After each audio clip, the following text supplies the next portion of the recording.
할렐루야. 오늘도 주의 이름으로 오신 분들을 환영하고요.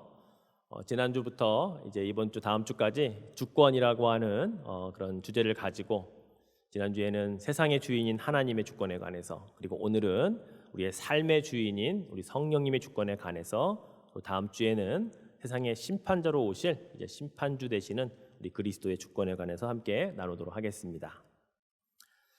어떤 목사님께서 현대 크리스찬들 가운데는 성경에도 없는 새로운 길을 만들어서 생명으로 인도하는 문을 향해 걸어가고 있는 사람들이 있다, 이런 말씀을 하십니다. 무슨 이야기일까 생각을 해보니까 예수님께서는 이 세상에는 분명히 두 개의 문과 두 개의 길만 있다고 우리에게 가르쳐 주셨습니다. 마태복음 7장 13절과 14절 말씀에 있듯이 좁은 문으로 들어가라. 멸망으로 인도하는 문은 크고 그 길이 넓어 그리로 들어가는 자가 많고, 생명으로 인도하는 문은 좁고 길이 협착하여 찾는 이가 적다. 두 개의 길, 두 개의 문밖에 없음을 분명히 우리에게 가르쳐 주셨습니다.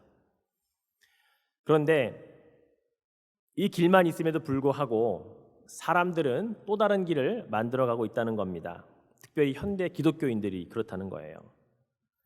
좁은 문과 협착한 길은 오지의 선교사님들이나 교회 목회자들이 가는 길이고, 넓은 문과 큰 길은 아직 믿지 않는, 구원받지 못한 세상 사람들이 걸어가는 길이라고 생각한다는 겁니다. 그리고 자신들은 너무 좁지도 않고 그렇다고 너무 넓지도 않은 적당한 길을 만들어서 그 길을 따라 걸어가면 거기에도 생명으로 인도하는 문이 연결될 것처럼 그렇게 살아가고 있는 그리스도인들이 있다. 그들을 꼬집어서 이야기를 한 말입니다. 그런데 정말 그런 길을 가려는 사람들이 많아서일까요? 오늘날 미국의 젊은 층의 크리스찬들이 이슬람으로 개종하는 사람들이 굉장히 많아지고 있다는 보고가 있습니다.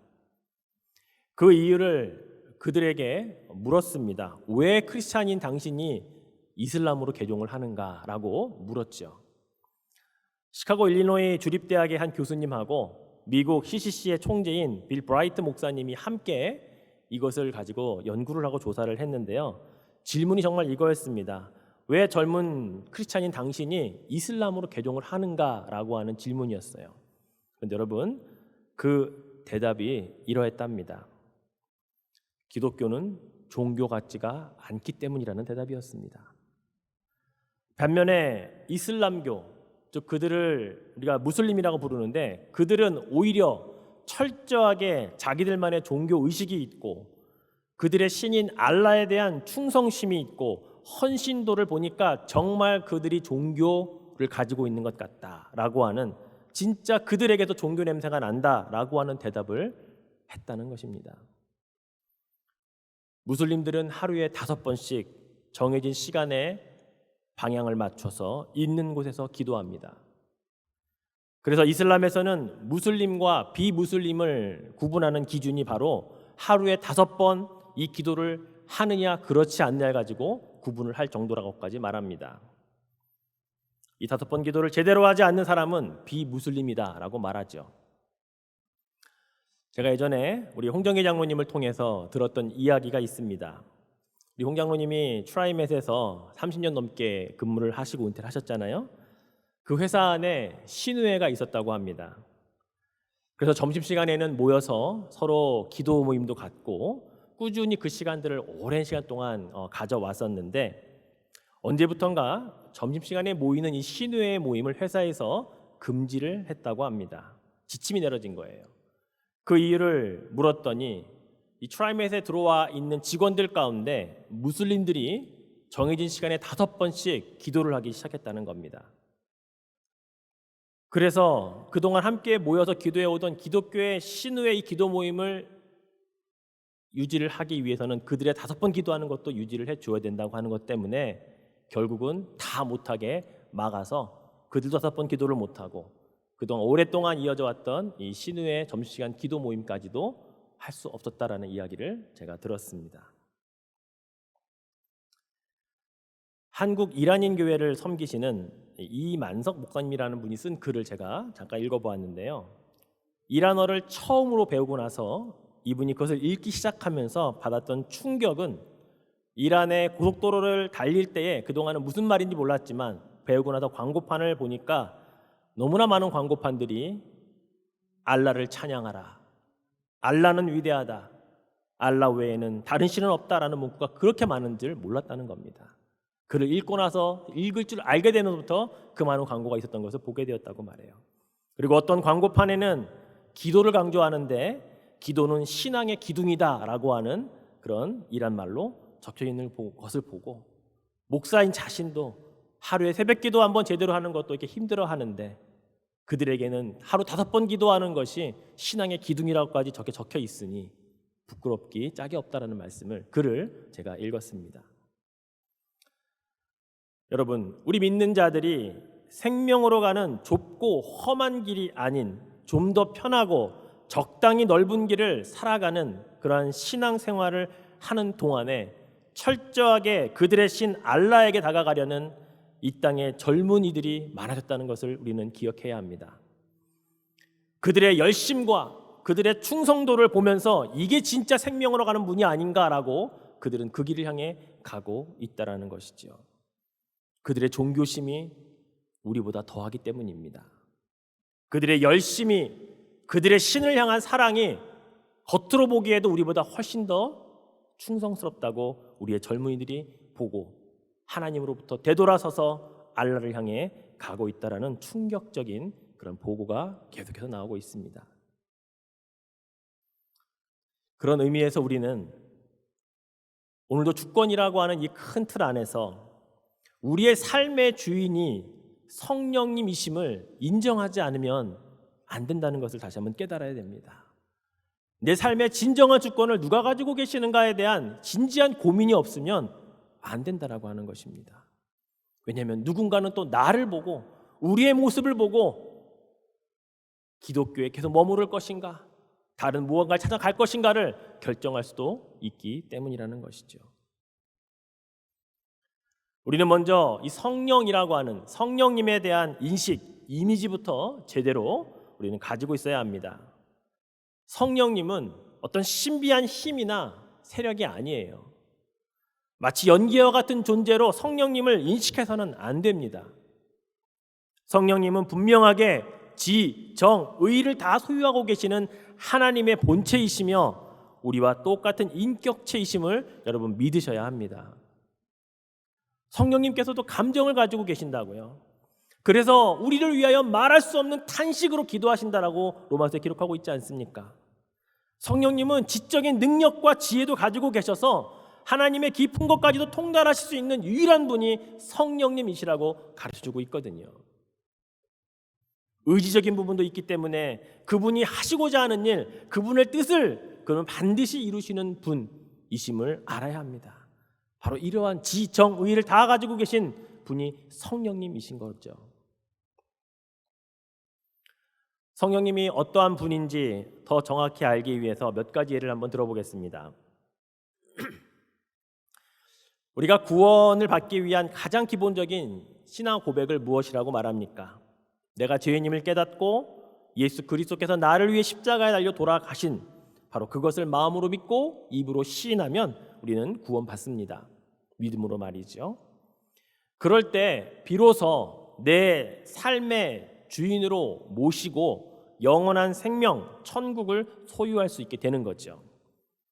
그런데 이것을 깨닫게 하시는 분, 이렇게 마음으로 믿게 해주시는 분, 그 입으로 고백할 수 있게 해주시는 분, 그래서 구원이라고 하는 이 큰 선물을 우리에게 궁극적으로 허락해 주시는 그 역할을 하는 분이 성령이라는 사실을 기억해야 합니다. 성령께서 이 일을 하지 않으시면 우리 중에 그 누구도 예수를 구주로 영접할 수가 없다라는 사실을 알아야 합니다. 요한복음 3장에 보면 유대인의 관원인 니고데모가 밤에 예수님을 찾아와서 다시 태어나는 것에 대해서 거듭남의 비밀에 대해서 질문을 하죠. 그때 예수님께서 이렇게 말씀하셨잖아요. 진실로 진실로 내게 이르노니 사람이 물과 성령으로 나지 아니하면 하나님 나라에 들어갈 수 없느니라. 물과 성령으로 나지 않는다면 하나님 나라 천국에 들어갈 수 없다고 분명하게 말씀하셨는데 우리가 물로 나는 것은 우리가 세례받는 것이라고 한다면 성령으로 난다는 말은 뭘까요? 성령에 의해서 예수 그리스도가 누구인지 깨달아야 한다는 의미 아닐까요? 또 깨달을 수 있다라는 거 아닐까요? 그러니 성령 없이 예수님을 구주로 영접하는 건 불가능하다라는 거죠. 바로 성령께서 베푸시는 그 은혜로 말미암아서 우리가 마음으로 그리고 입으로 믿고 시인할 수 있는 것, 바로 이게 성령으로 난다는 그런 표현일 것이랍니다. 그렇습니다. 2000년 전에 오셔서 십자가에서 인류를 위한 구속사역을 완성하신 예수 그리스도의 그 사역이 지금 2000년이 지난 지금까지도 저와 여러분의 마음속에 믿어지는 이유는요, 성령이 우리 안에서 그 일을 하시기 때문이라는 것을 여러분 기억하십시오. 이게 성령께서 구원받은 사람을 하나님의 자녀라고 인정해 주시는 바로 그 역할을 우리 안에서 지금도 하고 계시기 때문에 우리가 의심하지 않을 수 있다는 거죠. 반면에 아직도 그것이 의심이 된다면 내 안에 성령께서 역사하지 않는 것은 아닌가라고 오히려 그것을 의심해 봐야 한다는 것입니다. 오늘 함께 읽은 로마서 8장 9절에 보면요, 사도 바울은 그리스도인이라면 성령이 그 안에 있어야 한다라고 분명하게 강조를 하죠. 같이 한번 읽어볼까요? 만일 너희 속에 하나님의 영이 거하시면 너희가 육신에 있지 아니하고 영에 있나니 누구든지 그리스도의 영이 없으면 그리스도의 사람이 아니라, 분명하고 단호하게 말씀하고 있잖아요. 그리스도의 영인 성령이 우리 안에 없으면 그리스도인이 아니라고 단호하게 선언합니다. 또한 그리스도인은 육신에 있지 않아야 하는데 그러기 위해 반드시 하나님의 성령이 우리 안에 거해야 된다라고 이야기하고 있어요. 여기서 거한다라고 하는 이 단어를 보면요, 헬라어에서 오이케오라고 하는 이 단어를 씁니다. 이 오이케오라고 하는 말은 단순히 그냥 같이 산다, 거주한다가 아니고요, 거기를 차지해버린다, 점유한다, to occupy the house라는 의미를 가지고 있고요. 그리고 그냥 있는 게 아니라 함께, to live together, 같이 동거하는 의미까지도 사용하고 있는 단어가 오이케오라고 하는 이 헬라어거든요. 성령이 우리 안에 거하신다라고 하는 것은요, 그 장소를 완전히 점유하는 겁니다. 그리고 거기에 함께 있는 동거의 수준이에요. 그런데 우리가 오해하지 말아야 할 것은 우리는 함께 동거하기는 하는데 그 주권이 누구에게 있느냐 하는 것이 정말 중요하다는 것을 알아야 됩니다. 오늘날 많은 집을 렌트해서 쉐어하우스를 하는 분들의 그걸 생각하면 안 돼요. 한 집을 여러 사람이 같이 동거하지만 각자 자기의 방에 렌트비를 내고 그리고 공동으로 사용하는 것들을 이 쉐어하는 것들을 생각하면 안 된다고요. 이게 동거가 아닙니다. 성령이 말씀하시는 동거는 완전한 주권이 그분에게 있다는 거거든요. 사실 여러분, 성령이 우리 안에 거하시기 위한 전제 조건을 우리는 우리의 초청임을 기억해야 됩니다. 우리가 그분을 인바이트하지 않으면 그분은 들어올 수가 없어요. 그래서 오늘 로마서에도 사도 바울은 만일이라는 단어로 본문을 시작하고 있다고요. 이 말은 우리가 만일 초청하지 않으면 그분은 들어올 수가 없다라는 의미입니다. 그분은 우리의 의사와 상관없이 마구잡이로 쳐들어와서 우리를 차지하시는 분이 아니기 때문이에요. 성령님은 철저하게 우리가 인격적으로 예수 그리스도를 인정하지 않는다면 결코 인위적으로 자기적으로 우리 안에 마음대로 들어오시는 분이 아닌 것입니다. 그래서 만일이라는 말로 사도 바울이 이야기하고 있죠. 우리의 초청을 받아서 우리 안에 들어오시면 그때부터 그분은 손님이 아니라 완전한 주권을 가지고 철저하게 행사하시는 주인이시기를 원한다라는 것을 우리는 기억해야 합니다. 사실 한 집에서 각자의 주권을 가지고 사는 존재, 우리가 보는 집안의 형태일 수 있습니다. 그러나 성령님이 우리 안에 거하시기 원하는 방식은 그 누구에게도 주권을 주지 아니하고 일단 나를 초청했으면 그때부터 내가 주인이다라고 또 그렇게 원하시고 또 그렇게 하시는 분이신 것을 우리가 알아야 합니다. 그럼 왜 그렇게 우리 안에서 주인 되기를 원하실까요? 그 의미를 좀 더 깊이 생각을 해봐야 합니다. 성경에 보면 육신이라고 하는 것은 늘 죄와 연관이 되어집니다. 죄는 빛이 아니고 어둠과 연관이 되어지죠. 그곳에는 생명이 없습니다. 있던 생명마저도 다 소멸시키는 것이 죄고 어둠이기 때문에 그렇습니다. 남는 것은 영원한 멸망, 영원한 형벌 외에는 없게 되는 거죠. 그래서 육신에 거하는 자들은 그 가는 길을 예수님께서 많은 사람들이 가는 넓은 문, 그러나 그 길 끝에는 멸망하는 그 문만이 있다라고 말씀하고 있는 것입니다. 반면에 성령이 우리 안에 주인으로 거하시면 달라집니다. 그때부터는 죄가 아니라 생명과 직결이 되기 때문이죠. 내 안에서 성령이 주인 되시면 내 삶의 일거수일투족을 그분이 간섭하셔요. 그래서 내가 이것을 하고 싶어도 성경에 맞지 않거나 죄가 되는 것이면 성령이 막으신다고요. 그러니 우리는 육신대로 살지 않고 영에 의해서 생명으로 가는 길을 택하게 되어 있다라는 것이지요. 그렇다고 해서 여러분, 이 말이 우리에게는 아무런 자유가 없다, 그런 말 아니에요. 혹시 감시 카메라 갖다 놓고 24시간 감시한다, 그런 의미도 아닙니다. 다시 말해서 내가 주인이 되어 살면 육으로 가는 길로 갈 수밖에 없고 그 끝에는 영원한 멸망만이 있겠지만, 성령을 우리 안에 초청하여 그분이 내 안에 주인 되어 주시면 그분은 나를 영으로 인도하시기 때문에 생명의 길로 인도하셔서 결국 좁지만 협착하지만 그 길 끝에 우리에게 주어질 영원한 생명을 허락하시는 그분이, 그래서 그분이 주인 되기를 그렇게 원하신다라는 사실을 우리는 알아야 되는 것입니다. 바로 이것이 우리 안에서 주인으로 거하시기 원하시는 가장 큰 이유인 것입니다. 내가 주인으로 살면 갈 수 없는 좁은 문, 그러나 성령이 주인 되시면 우리도 갈 수 있게 하는 협착하지만 좁은 길로 인도하신다는 사실을 여러분 믿으시기를 바랍니다. 여러분은 생활 전반 가운데 몇 %나 성령께 주인의 자리에 계시도록 내어드리며 살고 계시는지요? 우리는 이런 고백을 참 자주 합니다. 주님, 내 삶의 주인이 되어 주십시오. 성령님, 내 모든 것을 다 맡깁니다. 내 인생의 주인은 오직 하나님이시고 우리 예수님이시고 성령님이십니다. 라는 고백을 우리가 참 많이 하고 살거든요. 그런데 그렇게 고백하는 것과 삶이 다르다면 그건 문제가 있는 것 아닐까요? 저에게도 삶의 주인이 성령님이심을 철저하게 깨닫게 되었던 때가 여러 번 있었습니다. 그 가운데 제가 뉴욕에서 부목사로 있다가 이 오레곤 선교교회 담임 목사로 부임하게 될 때 이야기를 잠깐 해드리려고 합니다. 제가 뉴욕 성결교회에서 부목사로 5년째 이제 사역을 하는 그 즈음이었습니다. 하루는 담임 목사님께서 저를 부르시더니 갑자기 오레곤 선교교회의 담임 목사 청빙을 하는데 LA에 계시는 한 장로님이 추천할 분이 없냐고, 그러면은 추천할 분을 제가 오레곤 선교교회도 추천하시겠다고 그런 분 좀 찾아달라고 전화를 하셨다고 합니다. 그래서 담임 목사님이 저를 추천해주고 싶으셔서 아무한테도 이야기하지 않고 저를 부르시더니 제 의사를 물어오셨습니다.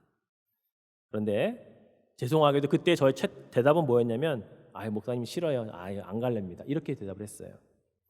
그 이유는 두 가지였습니다. 하나는 담임 목사님이 이제 1년 후에 70이 되셔서 정년 은퇴를 하실 때가 다 되었는데 1년을 앞두고 제가 다른 데 가기가 좀 의리가 좀 제가 못 지키는 것 같아서 의리를 지키기 위해 제가 1년 더 있겠습니다라고 제가 말씀을 드렸습니다. 그리고 또 하나는 그때 제 나이가 만으로 39이었어요. 아직 40도 안 됐는데 준비도 안 됐고 아직도 많이 부족한데 저는 한 번 더 부목사로서의 목회 경험을 하고 몇 년 후에 저는 갈 수 있으면 그때 가겠습니다 라는 생각을 말씀을 드렸었습니다. 그래서 담임 목사님께서 추천해 주신다고 하니까 기도는 해보겠다라고 대답은 해드렸죠. 그런데 사실 진지하게 기도하지 않았습니다. 그런데 한 일주일 지난 다음에 담임 목사님 또 물어보시는 거예요. 어떻게 기도해봤냐고, 어떻게 결정을 했냐고 물어보시길래 사실은 그때 기도도 안 하고 있던 상태에서 비로소 그때 처음으로 이제 아내에게도 이야기를 하고 그럼 기도해보겠다고 정식으로 그렇게 이야기를 하고 기도를 시작했죠. 그래서 새벽 기도 때마다 기도했습니다. 그런데 저는 살면서 목회지를 항상 이동할 때 저는 한 번도 고민을 해본 적이 없습니다. 사실 한국에서 미국으로 올 때에도 그 어렵다는 종교 비자를 받고 저는 정식으로 들어왔어요. 그리고 그때에도 하나님이 미국 땅에 일가 친척 아는 사람 한 명도 없고 아는 목사님도 없는 상태에서 그렇게 인도받는 과정을 통해 나의 이 목회 여정은 하나님이 인도하시는구나라고 하는 확신을 그때 가졌죠. 그리고 또 1년 반 만에 뉴욕으로 갈 때에도 하나님의 인도하심을 철저하게 경험하면서 또 뉴욕으로 갈 수 있었습니다. 그래서 이번에도 기도하시면 하나님이 인도하시겠다라고 하는 믿음을 가지고 기도를 시작했는데 참 이상한 경험을 하게 됩니다. 영적인 경험이었죠. 저는 분명 진지하게 이렇게 물었습니다. 하나님께. 하나님, 제가 오레곤 선교교회 청빙을 이제 하는데 제가 거기 청빙에 응해야 합니까? 응하지 말아야 합니까? 뉴욕을 떠나 오레곤이라고 하는 곳에 가야 합니까? 가지 말아야 합니까? 라는 질문을 정말 했습니다. 그리고 하나님께서 어떤 응답을 주실지 기대를 했었죠. 그런데 저에게 주신 응답은 뭐였냐면요, 가는 것이 문제가 아니라 그 교회에 가서 어떠한 사역을 해야 하는지, 어떠한 사역들을 할 수 있는지에 대한 그런 여러 가지 이 마음의 비전들을 계속 주시는 겁니다. 너무너무 이상했어요. 질문은 가야 됩니까? 말아야 됩니까? 이런 질문을 던졌거든요. 그런데 주시는 답은 가는 것이 문제가 아니고 그곳에 가서 어떤 일들을 해야 하는지에 대한 그런 비전들을 계속해서 주시는 겁니다. 제가 너무 놀라가지고 막 적었어요. 그때 새벽기도 하다 말고. 그런데 참 놀라운 것은요, 청빙이 결정이 되고 제가 뉴욕에서부터 여기까지 10박 11일 동안 차를 몰고 가족과 함께 왔잖아요. 차 타고 오는 가운데 그 얘기를 와이프한테 했는데 제 와이프도 똑같은 경험을 한 겁니다. 본인도 가야 됩니까? 가지 말아야 됩니까? 라고 하는 것에 대해서 기도를 했는데 하나님이 가서 해야 할 여러 가지 사역들을 주셔서 자기도 적었다는 거예요. 그래서 그날 차 안에서 처음으로 그 이야기를 하면서 너무너무 우리는 놀라워했죠. 하나님의 인도하심, 즉 삶의 주인이 주님이심을 우리가 인정하고 물으면 주님은 그거를 다 알려주신다고 저는 믿습니다. 이게 저와 우리 가정만의 그런 이야기는 아니잖아요. 삶의 주인이 되신 성령께서 여러분도 묻고 기도하고 어떻게 살아야 됩니까? 어떤 길을 가야 합니까? 라고 충분히 하나님과 깊은 교제를 한다면 저는 여러분에게 동일한 경험이 있을 거라고 믿습니다.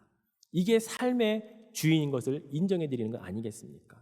그리고 그것을 믿고 그대로 실천하며 순종할 때 하나님은 그 모든 것들을 인도하시는 것을 저는 체험했기 때문에 믿습니다.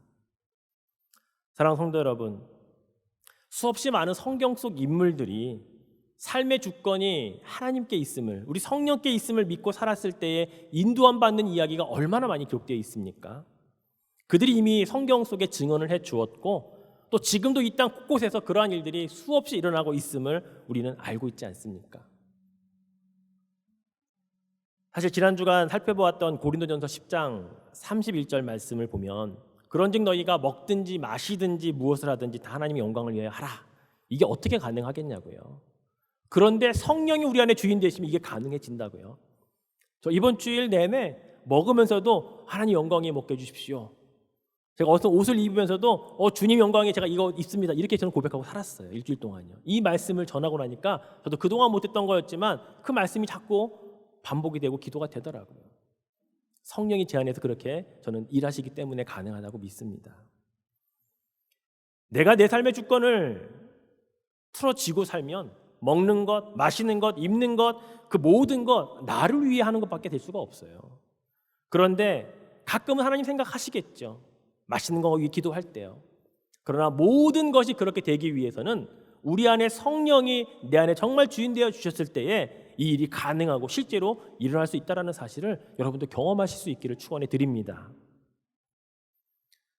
사실 여러분, 제가 설교의 제목을 삶의 주인 성령님을 좀 바꾸고 싶었습니다. 우리가 인생, 삶이라고 말하면 좀 큰 테두리가 있는 것 같아서 생활의 주인 성령님이라고 바꾸고 싶었어요. 생활 그러면 좀 뭔가 밀접하지 않나요? 진짜 먹는 것, 마시는 것, 입는 것 그런 것들이 정말 생활과 연관되어 있잖아요. 성령은 여러분 우리 생활의 주인이신 것을 기억하시기 바랍니다.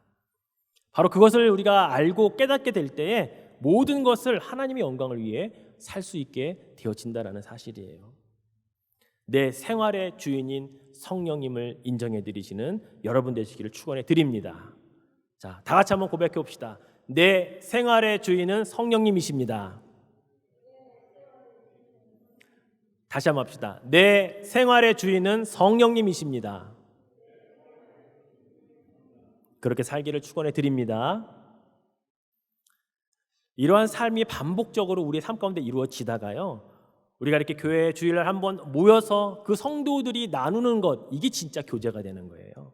이게 진짜 우리 성경에서 말하는 코이노니아가 되는 거라고요. 흔히 성도들이 그냥 모이면 교제한다고 말하지만 진정한 의미의 교제는 아니에요. 진정한 의미의 코이노니아는 그냥 교회 성도들이 모였다고 그게 되는 게 아니고요. 고린도전서 1장 9절 말씀에 보면 너희를 불러 그의 아들 예수 그리스도 우리 주와 더불어 교제하게 하시는 하나님을 믿으시도다. 여기에 이 교제가 헬라어로 코이노니아라고 적혀 있거든요. 예수 그리스도와 함께 나눌 때 그게 코이노니아인 것이에요. 아울러서 요한 1서 1장 3절 말씀에도 보니까 우리가 보고 들은 바를 너희에게도 전함은 너희로 우리와 사귐이 있게 하려 함이니 우리의 사귐은 아버지와 그의 아들 예수 그리스도와 더불어 누림이라. 지금 사도 바울이 요한이 이 편지를 쓰면서 지금 이 편지를 나누는 자들과 사귐이 있자, 즉 코이노니아를 나누자. 그건 바로 예수 그리스도와 바로 하나님 아버지와 이런 모든 것들이 함께 나누어질 때 진정한 사귐이다라고 이야기하고 있다는 거죠. 그래서 우리가 일주일 동안 세상에 살면서 그 안에서 경험되어진 예수 그리스도, 그 안에서 성령의 음성을 따라 살았던 이러한 일들이 있었다고 하는 것들을 우리가 나눌 때 이게 진정한 의미의 코이노니아인 교제가 된다라는 사실이에요. 우리가 왜 모일 때 먹는 이야기 또는 생활 정보 또는 기타 잡다한 여러 가지 세상의 이야기로만 하다가 헤어질 수밖에 없을까요? 거기에 가장 주된 이유는 사실 성령이 주인 되어서 우리의 생활의 주인으로 그렇게 깊게 살지 못했기 때문에 나눌 말이 없어서 그런 거 아닐까요? 나눌 은혜가 부족하기 때문에요. 아니면 나는 충만히 받았지만 다른 사람들이 그렇지 못한 것 때문에 나누기가 좀 부끄러워서 나만 그렇게 사는 것이 좀 미안해서 그런 게 아닐까요? 그러나 한두 사람만 그 은혜의 풍성함을 가지고 모여 있다면 그 나눔은 얼마나 풍성해질 수 있겠냐고요. 바로 그것이 진정한 그리스도 안에서 누리는 코이노니아이며 교제가 될 수 있지 않을까요? 여러분, 그런 교회 안의 만남, 그런 교회 안의 교제, 여러분 이것들을 여러분이 좀 소망하시고 그렇게 만들어 가시는 저 여러분 될 수 있기를 다시 한번 부탁을 드립니다. 결국 이러한 성령이 우리 안에 주인 되어 주시는 삶을 통해서 인생이나 삶이 아니라 그냥 생활이라고 하는 보다 친밀한 단어를 사용해서 전반적으로 모든 것에 성령이 나의 주인 되어 주신다면 우리가 교회에서 와서 하는 사역도 섬김도 봉사도 그 안에 기쁨이 충만할 수밖에 없다는 거죠. 당번이 되고 내 순서가 되었기에 하는 수준에서 이제는 벗어나서 단순한 봉사가 아니라 그 안에 기쁨도 있고 사랑으로 섬기는 것에 대한 감사와 감격이 있을 때 우리는 불평하지 않습니다. 다른 사람과 비교하지 않아요. 왜 나만 해야 되지라고 말하지 않습니다. 왜 나만 할 수밖에 없을까 참 감사하네라고 하는 그런 고백이 있게 되는 것은 바로 성령이 우리 안에 삶의 모든 것에 주인 되어졌을 때에 가능해지는 고백이기 때문인 것이죠. 사랑하는 성도 여러분, 성령님을 내 생활 전반에 주인으로 모시고 산다는 것은 이렇게 여러 방면에서 드러나게 되어 있습니다. 개인의 신앙생활뿐만이 아니고 다른 사람과의 관계에서도 그리고 교회 사역 안에서도 우리의 삶의 모든 자리에서 성령의 주인이심이 드러나는 그런 삶을 사실 수 있기를 축원해 드립니다. 말씀을 맺겠습니다. 예수님께서 누가복음에서 성령님을 주인으로 모시고 사는 사람은 어떤 마음이어야 하는지를 그 이유 또 비유로 말씀해 주신 것이 있습니다. 누가복음 17장 7절부터 10절까지의 말씀인데요. 같이 한번 여러분 읽겠습니다. 너희 중 누구에게 밭을 갈거나 양을 치거나 하는 종이 있어 밭에서 돌아오면 그더러 곧 와 앉아서 먹으라 말할 자가 있느냐? 도리어 그더러 내 먹을 것을 준비하고 띠를 띠고 내가 먹고 마시는 동안에 수종 들고 너는 그 후에 먹고 마시라 하지 않겠느냐? 명한 대로 하였다고 종에게 감사하겠느냐? 이와 같이 너희도 명령받은 것을 다 행한 후에 이르기를 우리는 무익한 종이라 우리가 하여야 할 일을 한 것뿐이라 할지니라. 예수님께서 지금 무슨 말씀을 비유로 하셨습니까? 종의 역할을 다 했다고 칭찬을 기대하는 것은 올바른 종의 모습이 아니다, 이렇게 이야기하고 있거든요. 또한 종이 밖에서 일하면서 집에 가서 좀 씻고 먹을 것을 좀 먹어야지, 맛있는 것 좀 해 먹어야지 라고 생각은 할 수 있지만 정작 집에 돌아왔을 때 주인이 아직 식사를 안 했다면 내 것이 먼저가 아니라 주인의 식사를 차려주고 그가 식사하는 동안 옆에서 수종을 다 들고 난 다음에야 비로소 먹을 수 있고 마실 수 있다. 이게 종이다 라고 말씀하고 있거든요. 그렇게까지 다 주인에게 복종하고 행한 후에야 자신에 대해서 뭐라고 표현하는 줄 아세요? 10절 말씀에 그래도 나는 무익한 종이라, 내가 해야 할 일을 한 것뿐이니라 라고 말해야 된다. 이렇게 지금 말씀하고 있잖아요. 성령이 주인 되어서 살지 않으면 얘가 이렇게 많은 일을 했는데 내 주인이 좀 알아주지, 내가 이렇게 많은 수고와 애썼는데 나의 수고를 좀 칭찬해주면 안 되나? 라고 하는 불평과 불만이 있을 수밖에 없지만 진짜 종은, 즉 성령이 주인 되어주시고 그 주인의 명령에 순종하여 살았던 종이라면 그 일을 다 행한 후에라도 나는 무익한 종입니다, 내가 해야 할 일을 한 것뿐입니다 라고 고백하는 자, 이게 진짜 주인인 성령을 모시고 사는 자다라고 예수님 말씀하고 있는 거예요.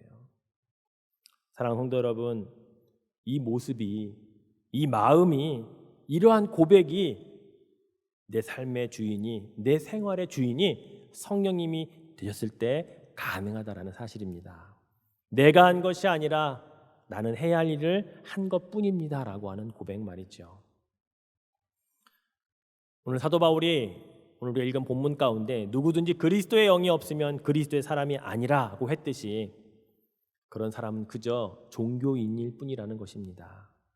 그래서 우리가 평범한 일상 속에서도 성령님을 내 삶의 주인으로 모시고 산다는 것을 계속해서 연습해야 되고 계속해서 우리가 입으로 고백해야 하는 거예요. 또 자주 우리의 해야 할 일들을 물어야 되고 응답을 받아야 되고, 그리고 그것을 우리가 성령님과 함께 교제하는 그런 일상으로 만들어 가야 이게 가능하다라는 것입니다. 성결교회의 유명한 부흥 강사였고 한국의 무디라고 하는 닉네임을 가셨던 이성봉 목사님의 아주 유명한 일화 있죠. 그분은 걸어 다니실 때 꼭 주먹을 쥐고 걸어 다니신답니다. 그걸 이유를 물었더니 그분은 걸어갈 때 예수님과 손을 잡고 걸어간다는 것을 늘 인식하며 살기 때문에 늘 주먹을 꼭 쥐고 이렇게 손을 잡고 걸어가는 것처럼 사셨다라고, 그렇게 걸어가신다라고 이야기를 하시거든요. 여러분, 평상시에도 성령님과 함께 손 붙잡고 걸어가는 우리의 삶이 되어야 하지 않겠습니까? 이 땅에 교회의 십자가가 많아진다고 자랑할 수가 없는 이유가 뭐예요? 기독교라는 종교를 가진 종교인들이 계속 많아진다면 이게 무슨 의미가 있냐는 거죠. 정말 교회가 많아져도 기독교라는 종교를 가진 사람들이 많아지는 것이라면 세상은 결코 주의 뜻과는 상관없는 방향으로 흘러가지 않겠습니까? 그런 의미에서 오늘 우리만이라도, 주권이 우리 성령님께 있음을 인정하는 우리들만이라도 그리스도의 영이 있어야 그리스도인이라고, 그리스도의 사람이라고 말씀하신 것처럼 우리는 더 이상 그리스도인에서 기독교라는 종교를 가진 자로 변질되지 않도록 그렇게 살도록 결단해야 할 것입니다. 하나님은 이 시대에 참 그리스도인을 찾고 계시는 이유는 그 안에 성령님이 있음을 하나님은 아시기 때문일 것입니다. 성령님이 그 사람의 주인인 것을 하나님도 인정하기 때문일 것입니다. 사랑하는 성도 여러분, 다시 한번 권면해 드립니다. 여러분의 삶의 주권을, 생활의 전반의 주인 되심이 성령님께 있음을 인정해 드리시기를 축원해 드립니다. 그래서 물질도, 자녀도, 사업도, 건강까지도 모든 분야에서 그 주권을 성령님께 내어 맡기고 살아갈 때 이 시대의 진정한 그리스도의 사람으로 복받으며 누리며 살아가시는 여러분 되실 수 있기를 주님의 이름으로 축원해 드리겠습니다.